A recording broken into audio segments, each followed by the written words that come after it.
Assalamualaikum warahmatullahi wabarakatuh. Saya Aska Salma dari Teknik Industri 19. Di sini saya akan menjelaskan tentang modul 7, tentang balance and static electricity. Nomor 1. Apa yang terjadi jika balon didekatkan dengan baju? Nah, balon ini bermuatan netral. Dan baju ini bermuatan netral. Jika didekatkan, akibatnya elektron yang ada di baju akan berpindah, sehingga balon akan kelebihan muatan negatif, dan baju akan menjadi bermuatan positif. Jika ini dijauhkan, akan terjadi aksi saling tarik-menarik, karena balon sudah bermuatan negatif dan baju bermuatan positif. Lalu nomor 2, apa yang mempengaruhi perubahan muatan pada balon ketika didekatkan dengan pakaian? Gaya gesek yang terjadi antara balon dan baju menimbulkan perpindahan elektron yang ada pada baju ke balon. Karena adanya gesekan dan gaya magnet pada muatan yang bergerak ini dinamakan gaya Lorentz.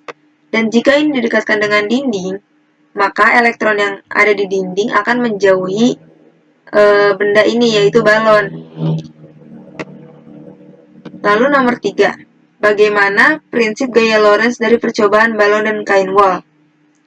Nah, gaya Lorentz itu timbul karena adanya muatan listrik yang bergerak atau karena adanya arus listrik dalam suatu medan magnet. Nah, karena ini bergesekan, maka benda ini akan bergerakan. Maka disebut dengan bergerak. Maka ini pun terjadi karena adanya gaya Lorentz. Lalu nomor 4, jelaskan kaidah tangan kanan yang digunakan untuk menentukan arah gaya Lorentz. Jadi contohnya ini tangan saya nih, tangan kanan. Lalu ibu jari ini disebut dengan arus. Lalu yang jari telunjuk ini disebut dengan gaya magnet. Dan jari tengah ini disebut gaya Lorentz. Jadi seperti ini bentuknya. Lalu contohnya, ini ada kawat berarus. Jika ada arus listriknya mengarah ke utara, maka dia akan seperti ini. Berarti medan magnetnya akan menuju bidang, masuk ke dalam bidang. Lalu jika arah kuat arusnya ke bawah atau ke selatan, maka seperti ini jadinya. Akan keluar bidang, seperti ini.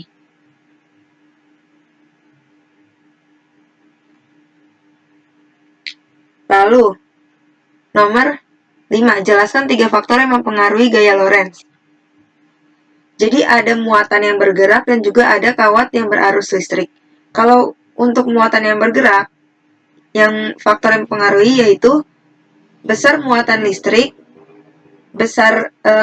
yang kedua kuat medan magnet, yang ketiga kecepatan gerak muatan. Lalu untuk kawat yang berarus listrik, faktornya ada kuat medan magnet, kuat arus listrik, dan juga panjang kawat penghambat. Lalu nomor 6, jelaskan kesimpulan yang Anda dapatkan setelah menggunakan simulator ini. Jadi kesimpulan yang saya dapatkan bahwa simulator ini mengacu kepada gaya Lorentz yang terjadi.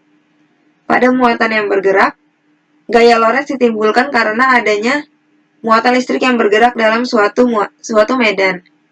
Dan balon digesekkan dengan baju ini, maka baju akan melepaskan muatan negatif dan balon menerima elektron.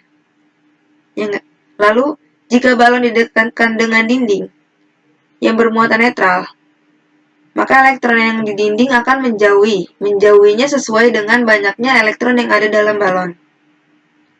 Lalu, jika muatan sama-sama netral, maka tidak terjadi peristiwa tarik-menarik. Sekian dari saya, terima kasih.